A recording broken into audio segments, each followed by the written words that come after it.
কেৰাহীখন পকিবলৈ দিছোঁ পকিলতে মই দিছোঁ অলপ মিঠাতেল এয়া তেলখিনি পকিব লাগিব ভালকৈ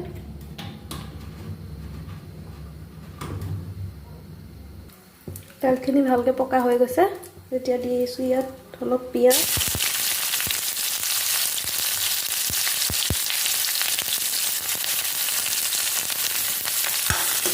পিঁয়াজখিনি পানীয়ালৈকে অলপ ভাজি থাকিম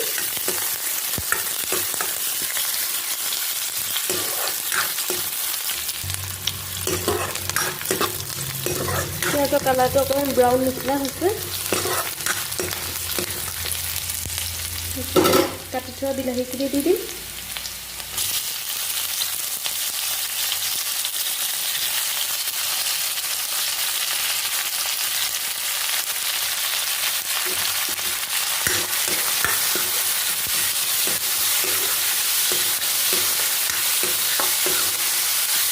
আৰু লগতে দি দিম আদা আৰু নহৰুখিনি গোটাকৈ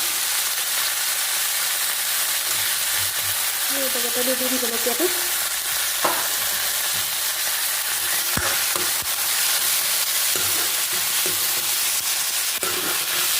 বিলাহীখিনি অলপ প্ৰায় সিজিছে অলপ এতিয়া এইখিনি মিক্সিত পেষ্ট বনাই ল'ম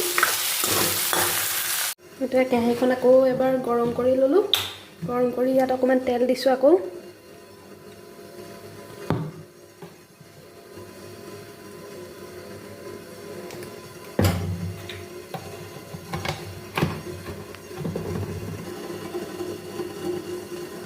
তেলখিনিত গৰম হ'লত ইয়াত দিছোঁ আমি পাঁচফোৰণ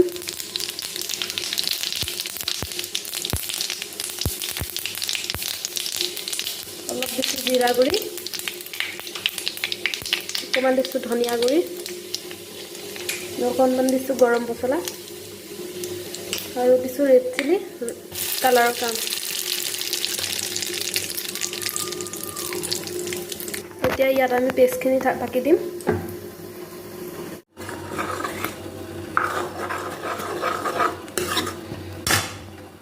পেষ্টখিনি বাকি ইয়াত দিছোঁ 1 চামুচ হালধি গুড়ি এইখিনি এতিয়া অকণমান ভালকৈ সিজক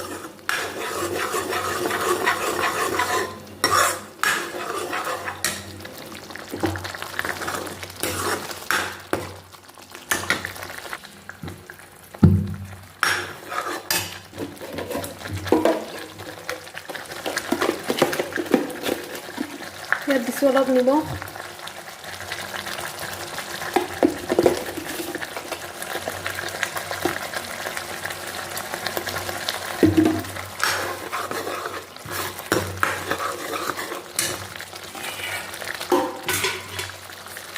অলপ সিজিলতে আমি ইয়াত আলুখিনি যোগ কৰি দিছোঁ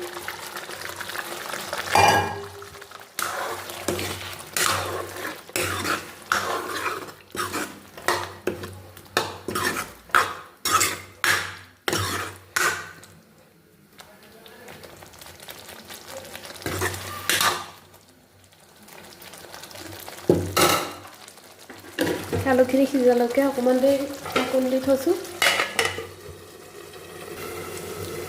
আপোনালোকে বিচাৰিলে আলুখিনি বইল কৰি ল'ব পাৰে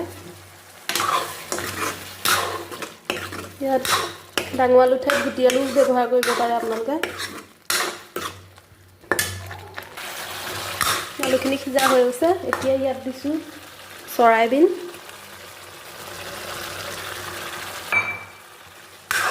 এইখিনি অলপ ইয়াতে ভাজি ল'ম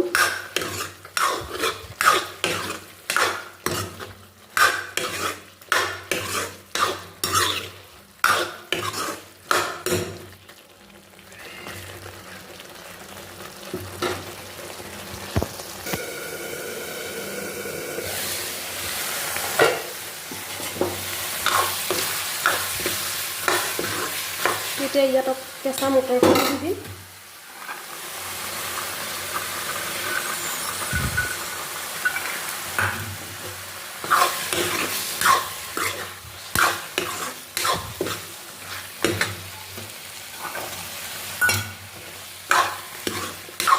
এতিয়া মটৰখিনি সিজিবলৈ দিম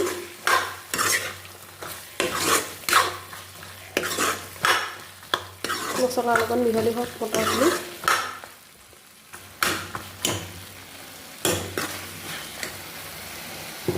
সেইটোকে ইয়াত ঢাকি দিম।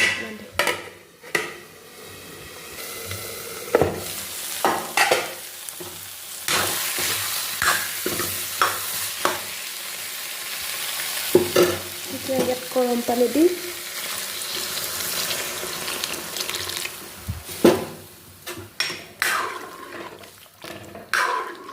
অলপ উতল খালৈকে আকৌ থ'ম।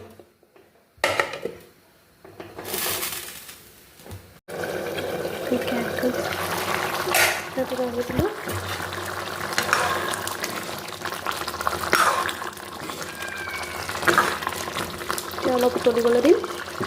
উতলাত অলপ পানীটো শুকাবলৈ দিম।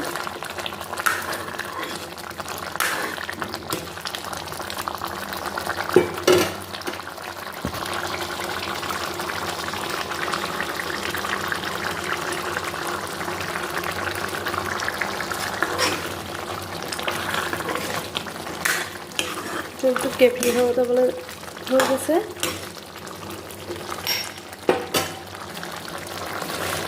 এতিয়া ইয়াত কাটি থোৱা ধনিয়াৰ অলপি আমি অফ কৰি দিছোঁ। এয়া গৰমে গৰমে ৰুটি বা ভাতৰ লগত খাবলৈ বহুত ধুনীয়া হয়। এবাৰ আপোনালোকে টেষ্ট কৰি চাব পাৰে। কেনেকুৱা হয় মোক কমেণ্ট কৰি জনাব। আৰু মোৰ যদি ভিডিঅ'টো ভাল লাগিছে লাইক কমেণ্ট শ্বেয়াৰ কৰি দিব। থেংক ইউ, ধন্যবাদ।